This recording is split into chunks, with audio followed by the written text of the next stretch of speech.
The views, thoughts, and opinions expressed in the podcast belong solely to the hosts and not the host's past, present, or future employers.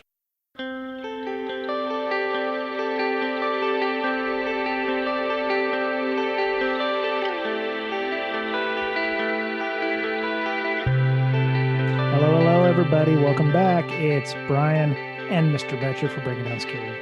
Hello. So I did not announce Ms. Berlin. Obviously, she's not here this week. She had told us the previous week that she would be traveling a little bit during the time that we might be recording, and that has come to fruition. So we are hoping she has a very speedy and safe ride back to her house in Ohio. So, Mr. Betcher, how are you doing, sir? Not too bad. Yeah. Getting ready for spring break. Spring break. I remember last year's spring break was like the last time I was actually in the office regularly. Oh, wow. Yeah. Yeah. I was working at a client site and then they told us not to come back. And it was like, oh, okay. And then, I worked from home until I left my company at Leviathan and started my new company. Started my new job. So yeah, it's an interesting thing. I'm hoping that I'll have the option if I want to go back into the office and, before the end of the year, but it won't be, I'm not going to be champing at the bit to do so if that's not necessary, because webcams are what they are. So cool. Well, I want to go ahead and get us started this week. I think we've got a very interesting discussion. This person spoke at my SeaSec East and SeaSec meetups that I have here in the Seattle area. Since we've gone into quarantine, the format has changed to completely virtual, where we have speakers every month. It is something that I am looking for speakers on a regular basis. We used to have 2 every month. Now we're down to 1 because I was like, it's really hard to find sometimes even 1 speaker, and I want to make sure that we have something for people to do. So we have a speaker who comes in, talks about a subject, and then we have kind of a post discussion afterwards. And this person joined us to talk about incident response communications I'd like to welcome Dr. Catherine Ullman to the show. Thanks so much for having me. Right on.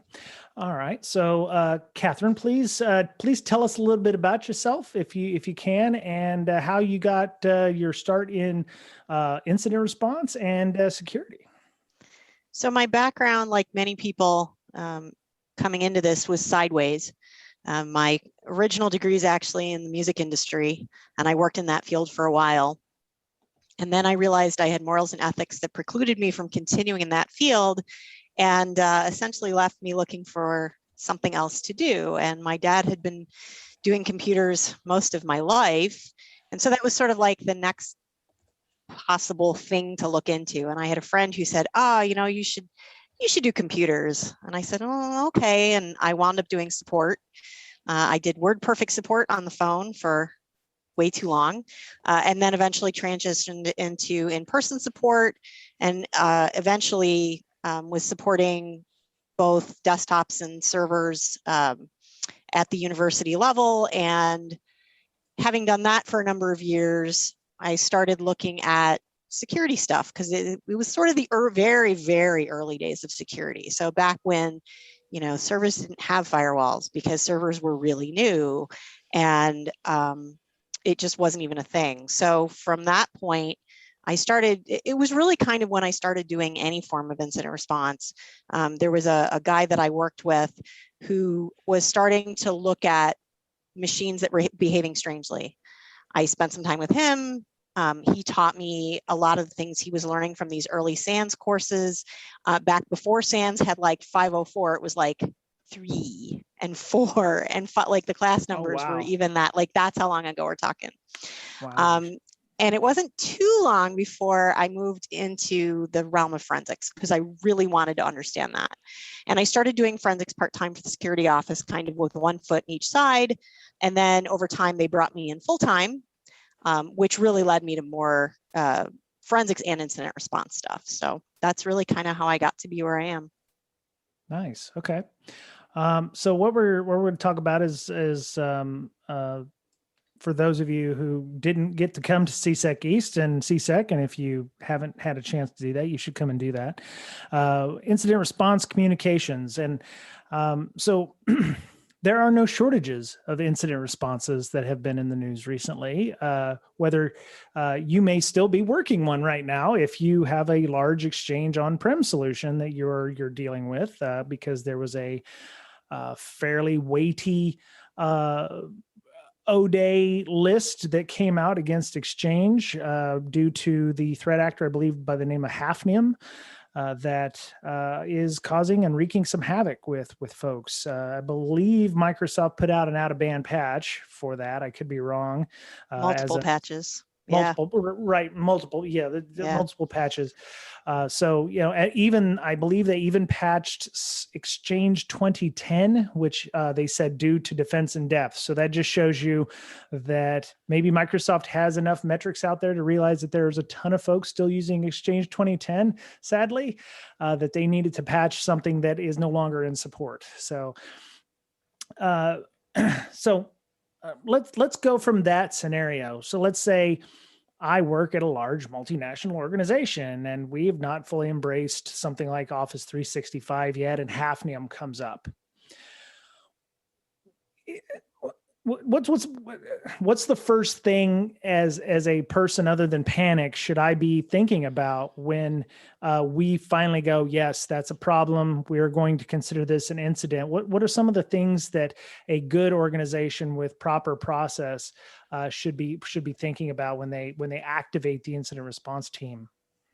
So you want to be thinking very much about how you're going to communicate with the various levels within your organization, right? I mean, you might be a really tiny org, but if you're talking about something, a larger organization that has a whole bunch of Exchange servers that a lot of people rely on, you better be prepared for messaging that goes in both directions. And I see that that's often forgotten, right? So you might see that messaging gets sent up a level, maybe 2, because the people above them might know something about this, and so therefore a message needs to go up. But it's not unheard of, especially given all the means of communication today, that the folks below them also are going to find out about this, right? Like, how often does this stuff make the news? All the time.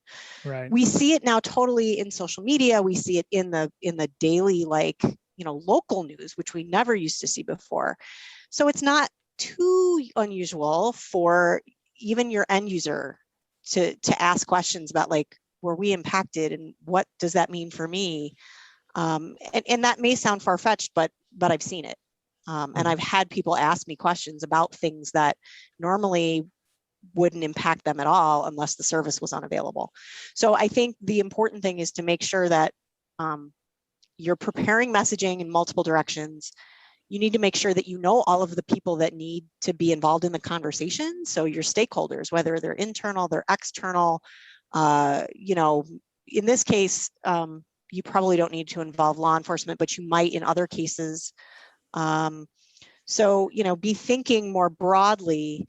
And, one of the first groups, especially in a different kind of incident where you're dealing with something criminal, you might want to get legal involved right away, right? To have those conversations. With something like this, while it can't hurt, there's nothing, unless you're talking about PR. If some kind of PR gets out about your organization, then you might need legal involved. So that's another piece of the pie that you're going to want to get involved. Your PR, your marketing people, sort of, as you move along. But that's where I would start, is make sure you know who all of those stakeholders are, and that you have messaging prepared for all these different levels. And you may not initially, you may know very little.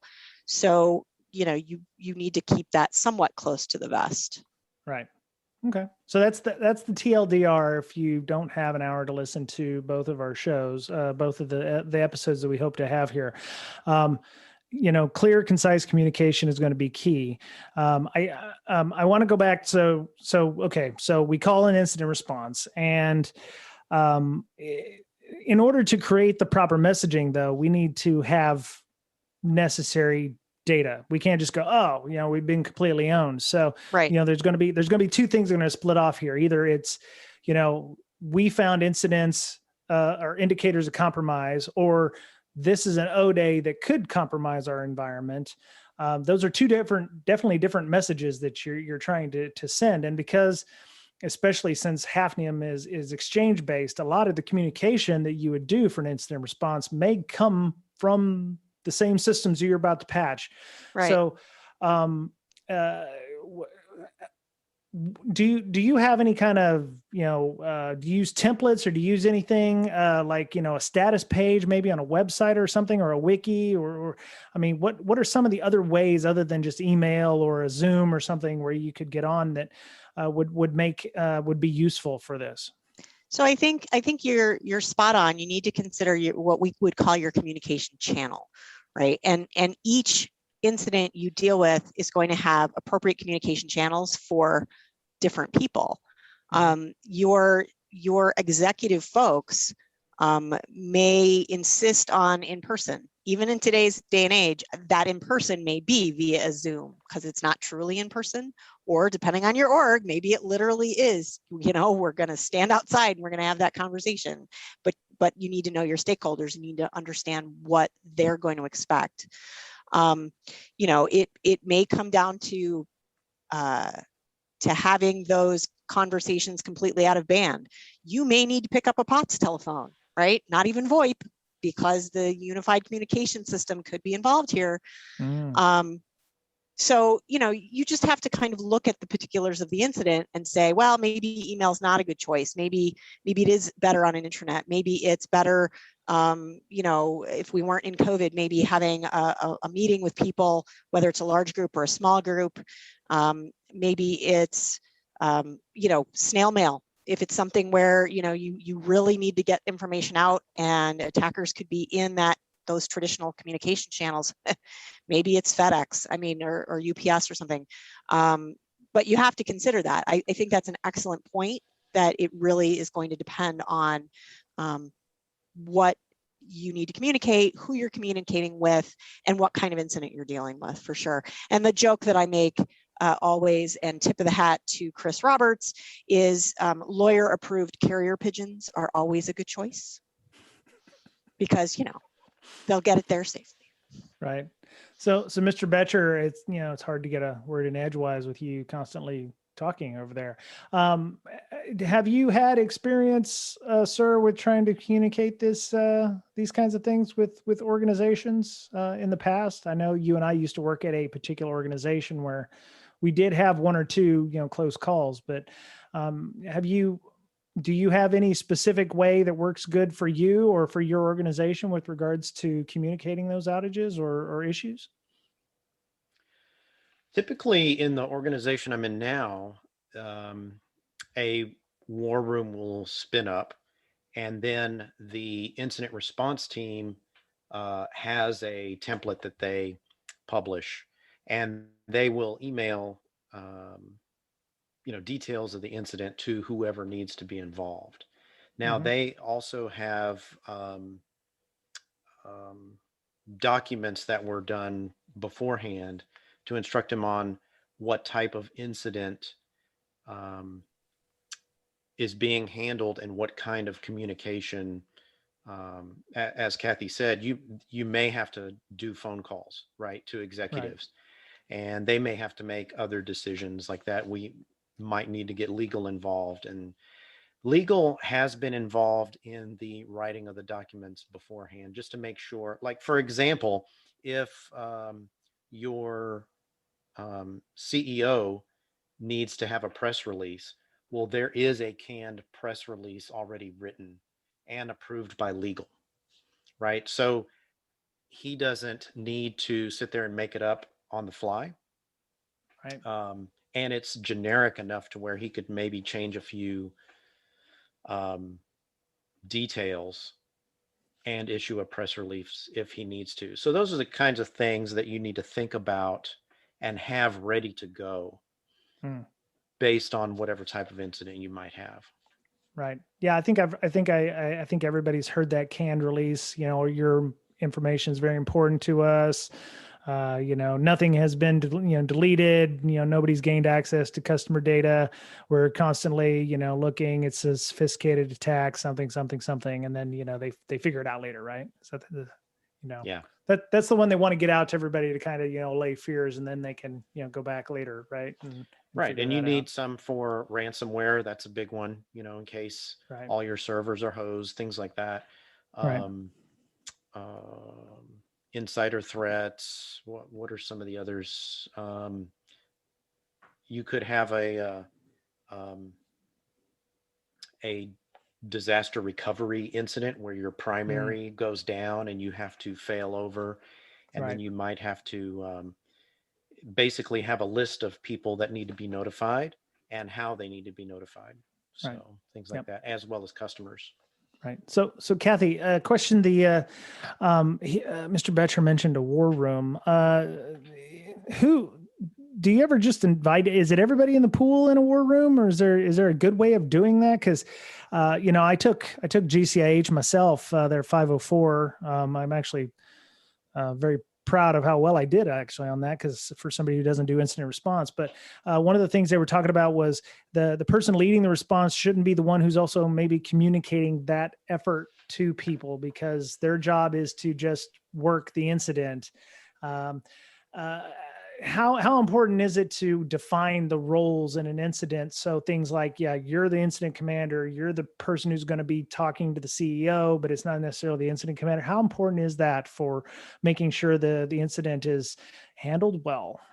So it's funny you should mention that. One of the other talks that I've given recently has to do with incident response and firefighting. I've been a volunteer firefighter since 1997, so I've done this for a long time, and I've learned some things from being a firefighter that I think make me a better incident responder, and that's kind of the overall theme of that talk. But one of the things that I bring up in that is that we have a mechanism to manage incidents that allows for a lot of flexibility. And I actually bring up the fact that you want to separate when you can. You definitely want to separate those roles, because otherwise what happens is the person who's actively working the incident gets tapped on the shoulder every 2 minutes. Where are we? What's going on? As opposed to letting the incident person do the responding, right? They're actually nose deep in the logs or whatever, and they're getting the answers to the questions. And the person who's doing the communicating not only can facilitate providing that information, but they can also work with the folks who want the answers, right? And find out, like, here are the questions. So they can be working with the folks who want answers to get those questions to the person who's doing the actual knee-deep legwork. The incident response system, which is really the incident command system, which is what we see in the fire service, maps this out really well. And one of the things that that's actually something that I have on a sort of a future plan is to map the two, if you will, to show how one could be used in the other. I mention it in this talk, but it's something that I want to see later.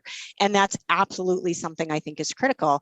I don't think you have to have people in stone where, this person does exactly this and this person does exactly that.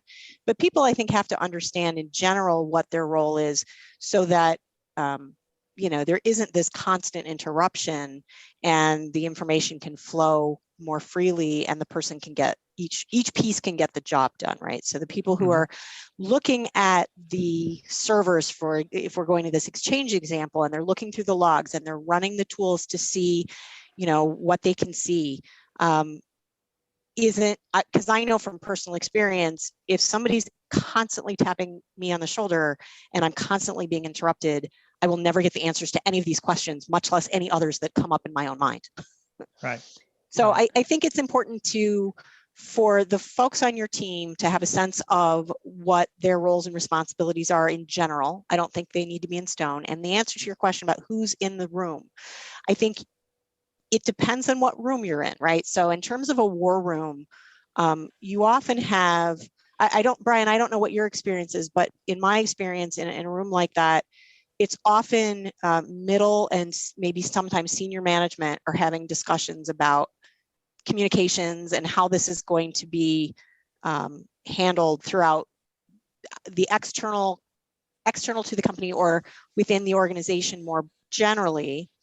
You have the people who are actually working the incident, and then somebody going kind of back and forth between them. You might bring those incident people in initially to tell what they know about it, right? Like they might come in and say, well, we know we have the version that is impacted. We know that these are O days, so there's no patches, or there weren't until today, but we haven't looked at all of the pieces yet, so we don't have more information. So you might start out that way where that person's there so they get a feel for what the other folks are kind of after, but then really they should be able to peel off and let the other folks talk about what else they need to know. At least that's been my experience. I think the best ones that I've been involved in have had a situation manager. This person is experienced and technical, and they basically are the dictator of the incident. Whatever they say goes. And then in order to communicate with management, their manager, maybe their direct manager, is listening in on the call, maybe the only one asking that person questions. And then that person, the manager, relays to his management what's going on with the incident itself and some of the details going on.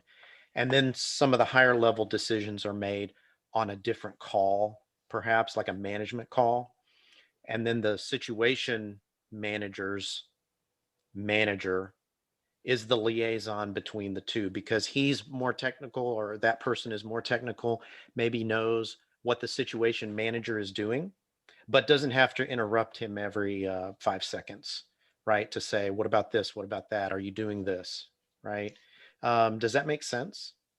Absolutely. I mean, that's exactly where I'd be headed with the incident command system. So in a fire situation, you have a chief, right? You have a chief officer, and they're usually running the show, but you have incident, so they're incident command. They're the person in charge of kind of the whole shebang.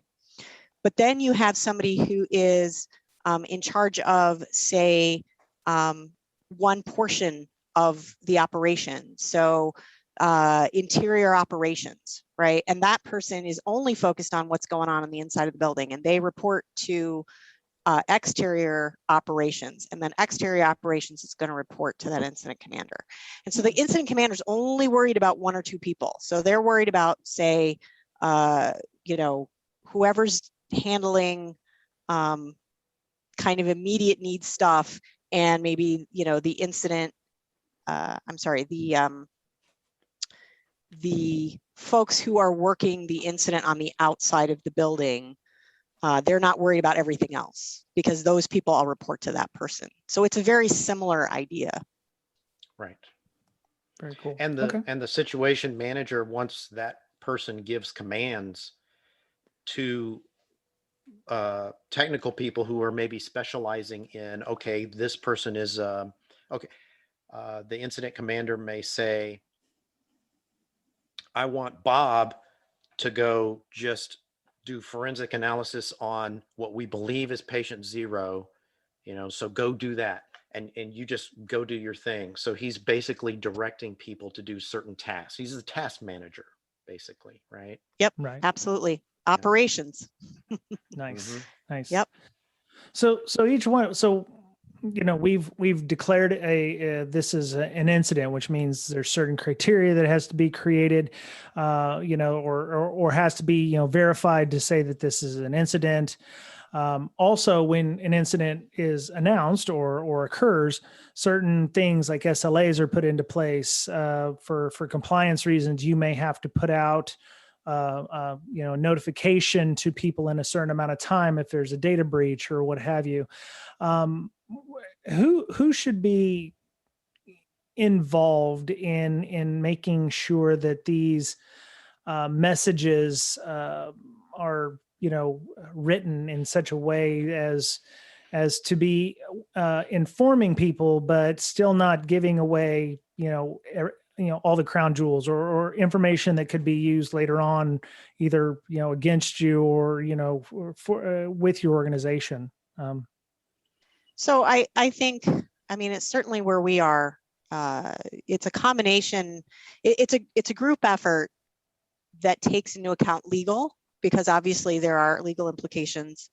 Our university communications team, because they're the ones who usually speak for the larger university as a whole, but we also have an IT communications group, and they'll work in tandem with the larger group. So they're used to sort of the more technical verbiage, and sometimes making that verbiage more easily understood by the masses, if you will, and then handing that off to university communications. So, for us, those are the predominant folks who are probably going to be creating that document, and the security office in some capacity oversees that. We'll check it for accuracy. Like if there's obviously something that is completely wrong, we want to make sure that information's not there. But in terms of who else is directly involved in the messaging, I don't know that we have anybody else who's directly involved in it, but certainly we run it by the executive level, because it's something that it often comes from, quote unquote, comes from them. The messaging in some capacity appears to come from them as a VP. So they're certainly asked, about it. Are you comfortable with this? But I think it originates in these groups. So like my manager or director would work with the communications and legal to make sure that initial information is accurate, and then it goes kind of up the chain from there. Yeah. That's what I was trying to, I was hoping you were talking more along the lines of communications. Large organizations have a communications, internal communications group, or an external communications group, or even they might even bring in a PR company if it's bad enough, to help, make that, either spin it in such a way, or to, make sure that the message is one that is, not completely doomsday or something. Because myself, I'm not good at communicating. Well, as you can probably hear me stumbling over these lines, but I probably would not be the person who would be involved in drafting these messages without having a lawyer, like you said, go through them, or PR, or, the social media team, if you will, when they tweet things out. So that makes a lot of sense. Do you believe that the shorter the message and the more terse the message is important, or should, is there some kind of way is there a way to massage it to, be the right size? I mean, obviously you don't want something lengthy, but too short, you don't get enough information. Is it more of a science than anything else, trying to explain without explaining too much? I would almost say it's more of an art, right? So Right. There is definitely, it's tricky. As you mentioned, it needs to be, it has to have sort of enough information that it quells people's fear. So any sort of fear, uncertainty, doubt, we want to try to quell right up front. We don't want to provide any information that's inaccurate or incorrect. And we don't want to lead people astray, but we don't necessarily want to tell them all the nitty gritty, dirty details. Number one, we may not know them. And number two, it may not be appropriate. So, so certainly concise is important, but not so short that, you leave people sort of wondering, like, what happened and should I be afraid? And that kind of messaging, I think, is tricky. And there's definitely an art to it. Okay. Yeah, because if you tell too much, you may get caught in a lie, even though it might have been unintentional, right? What is an unintentional lie? I guess you're exaggerating, huh? Or like lies to children, right? Yeah. Or you may paint yourself in a corner, right? And then more questions come as a result. So yeah, it definitely needs to be well thought out. Yeah. Ahead of time. It's interesting because I made that joke earlier about, oh, no customer data was it. It almost sounds like that they're trying to not stoke fear, uncertainty, and doubt, because the first few hours or days of a major problem can be very emotional. I I would almost assume that there's kind of a grief cycle here where it's like, the first thing, a person like myself working the incident is going to panic. And then, we're going to start rationalizing things. And I would imagine the communication's the same way too. Oh no, this company got hacked. I'm not going to name names, SolarWinds, but it was all over the place and everybody was owned, and oh my God, the world's ending, and half these companies and all the governments of the world are, using this software and stuff. And then Cyber Pearl Harbor. Exactly. And so the messaging there had to be very succinct, I would imagine, and not trying to stoke whatever fears that people are automatically going to, like, oh my God, all these companies are going to be owned left, right, and center. I think I probably should go back and do a little homework on what the initial responses were to those findings, and to see how they massaged their messaging to make sure that they didn't, make it worse than already people were surmising. So it's that I definitely agree that there's an art to this, because it could bite you in the ass in the future. So. Yeah, absolutely. And, it's very telling, watching the Twitterverse, right? You get a really, really quick sense of this messaging was spot on. This was really, really well done. And there was not a whole lot of transparency. This was a disaster. What were they thinking?